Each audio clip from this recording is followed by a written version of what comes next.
Good evening. Welcome to day three of the International Great Black Read Aloud Day.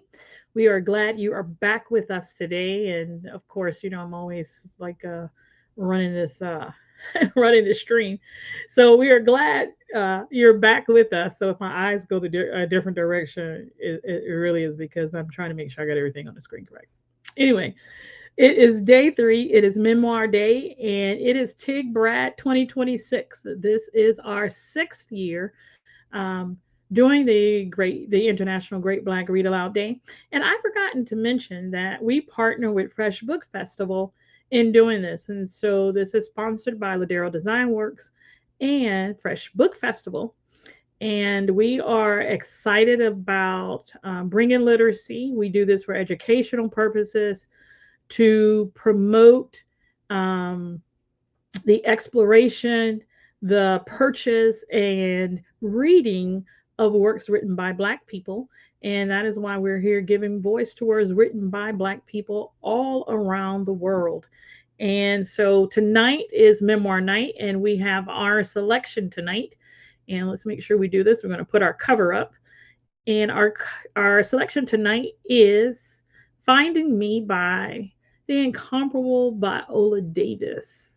And so we are going to read from her memoir today. And let's get started. We're going to read from chapter 6, which is My Calling. It was like a hand reached for mine, and I finally saw my way out.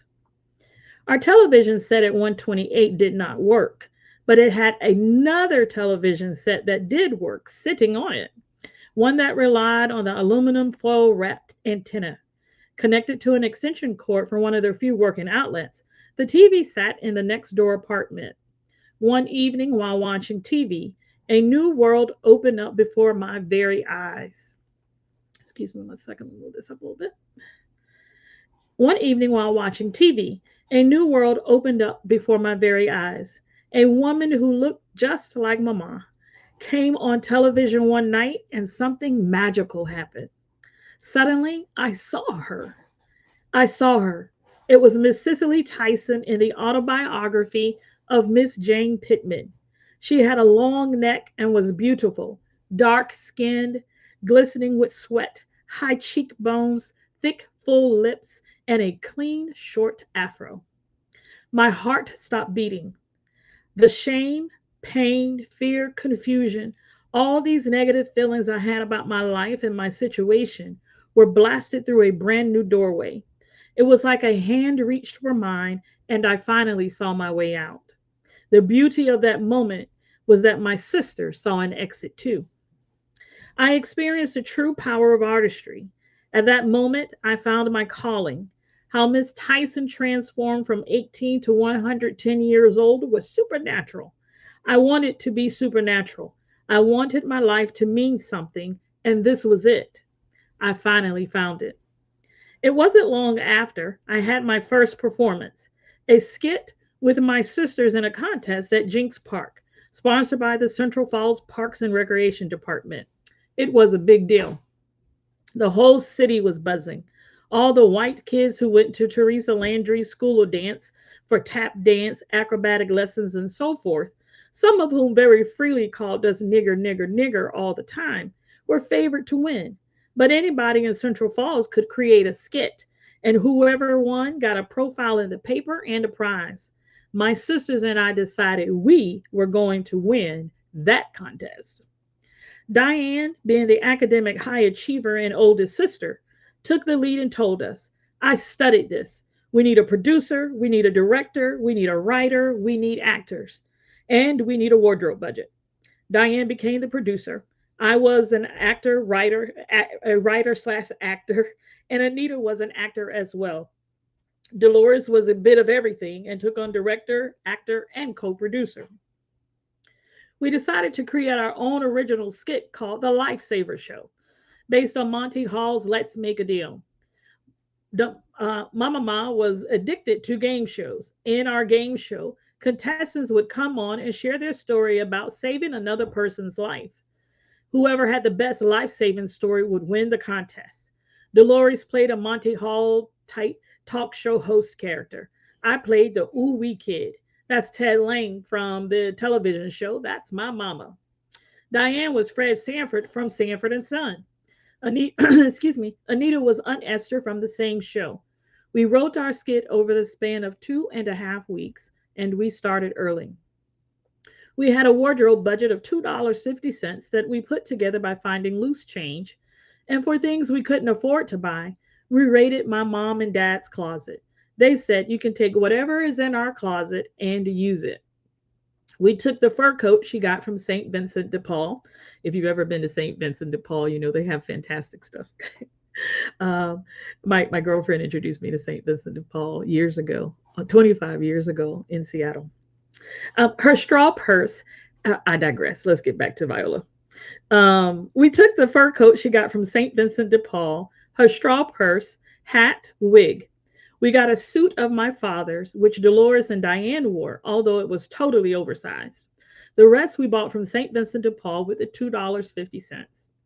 Our rehearsals were intense. We approached the skit like it was Shakespeare. If a line didn't work, Diane would stop the rehearsal and tell me, it isn't landing. Then I would go into the closet to focus and come up with something better. To put it in context, this closet was filled with junk and rats, but I braved it for rewrites. Finally, the day came. We had researched the skit to an inch of our lives. I had massive stage fright, massive. I could barely perform in private with my sisters. My throat would constrict. My stomach would be in knots.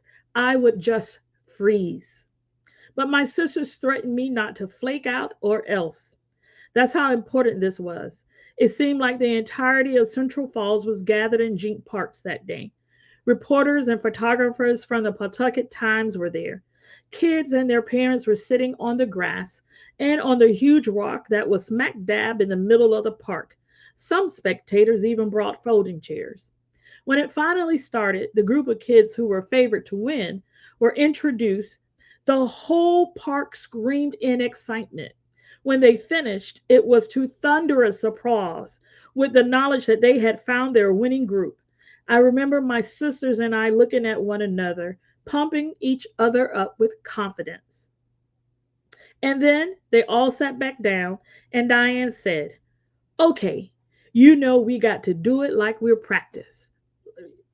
Let me repeat that. And then they all sat back down, and Diane said, okay, you know we got to do it like we practice. We're up. We did our little chant, which consisted of, we're gonna win, we're gonna win. Diane looked at me and saw my fear. We're not freezing today, Viola, right? I nodded reluctantly. The butterflies in my stomach were overwhelming. But so was but so was the desire to not destroy what we created. When they introduced us, there was clapping, but nothing near the ovation for the previous group. That group stood near the stage with their arms crossed. We were the last group of the day. We started off by all singing our rendition of the jingle from The Tonight Show. Dolores came on first and said, welcome everybody to the Lifesaver Show. I'm your host, Monty Hall, and I'm here to tell you that we have a show where everyone is asked to share your life saving stories. We've got the ultimate $1 million prize for each of you. Wait a minute, wait a minute. There was an interruption. The interruption was me. I came on as the ooh wee kid and mimicked Ted Lang, the town gossip, as best I could. Ooh wee, I got it, I got it. I'm here to report it. Then 9-year-old me said, Fred Sanford is coming on the show. He's coming on the show. And he's about to mess things up. You've got to watch out for him. Diane, as Fred Sanford came on and shared her story that he saved a bunch of lives when he saw a group of people fall off a bridge and jumped into the water to rescue them. Anita, as Aunt Esther, came out and Fred said, Aunt Esther, I should put your face in some dough and make gorilla cookies. And he and Aunt Esther started fighting, and the way they did on the TV show. Fred finally ends his life-saving story by saying, I jumped into the water to save Aunt Esther. Aunt Esther, played by Anita, was so moved she said, you went in to save me, Fred? To which he replied, no, I went in to save the fish because you so ugly. They began to fight even more, and Fred tore off Aunt Esther's wig, revealing her bald head underneath. The skit ended with a standing ovation, but nostalgia is powerful. The memory of the winning, the applause, the acceptance is my takeaway. But my lack of self love and my complete inability to open up to anyone about my driving fear, my father is going to beat my mom to death one day, couldn't be voiced. The adoration is as powerful as that curtain was in The Wizard of Oz. It hid a lie that gave me a temporary asylum. That's what winning was, an instant protection and smokescreen to hide the fact that I was simply scared all the time. I felt like an outsider all the time. We won. We got first place, and I'll never forget the faces of the chosen girls from Teresa Landry's School of Dance when they watched us do our happy dance too. We won. We won. Some gift certificates, maybe to McDonald's or a place like that, is all I think we won, along with a softball set. One of those plastic sets with a softball and a hard plastic red bat. We weren't interested in the softball set. We just wanted to win. We wanted to be somebody. We wanted to be somebody. And that is our selection for today, our memoir selection. It is Finding Me, an inspiring memoir of overcoming adversity, embracing authenticity, and celebrating. Let me go back here. I want to make sure I do this as I should. All right. It's a good title, but I'm going to say it correctly. That's what we're going to do. It is worthy of that. And so that is exactly what we're going to do. Let me go back here. Um, it is a full title, so you have every bit of it. It is a great memoir, and it is worthy of your time, I will say. And that is Finding Me by Viola Davis. And for some reason, I can't see my. Oh, yes. It is Finding Me, an inspiring memoir of overcoming adversity, embracing authenticity, and celebrating self love. So it took a little few clicks for me to get that full title because it's not in the typical place where the full title would be on the page. So that is our selection for today. It is Finding Me, and I'm going to put it back up so that you see the cover. It's a beautiful cover because Viola has just that face, right?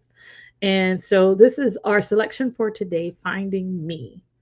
And we will be back tomorrow for another another day, another opportunity to read. And our selection for tomorrow is our genre for tomorrow is marriage. And so day 4 of the International Great Black Read Aloud Day is marriage. And so we'll be back here with something good about marriage. It is Valentine's Day this month. And so it's always a good time to talk about love, marriage, and romance. And I like to say the two should, the three should not be confused because they're quite different, right? And we love romance here. And so all things romance. All right. And we want to invite you to follow us online at Black Read Aloud, subscribe to our YouTube channel, and stay abreast of what we're doing. We have, every year I tell you, we have big plans, and we have big plans for this year. We really do. And so we're just believing that, my voice will stay through the rest of the month. We don't want to stop at any point this month. We're going to get through this entire month of Read Alouds and enjoy sharing some of the books that we've read and we encounter, and continue giving voice to words written by Black people all around the world. We'll see you tomorrow night for another Read Aloud. Have a good evening and enjoy yourselves. And remember to read and to read aloud.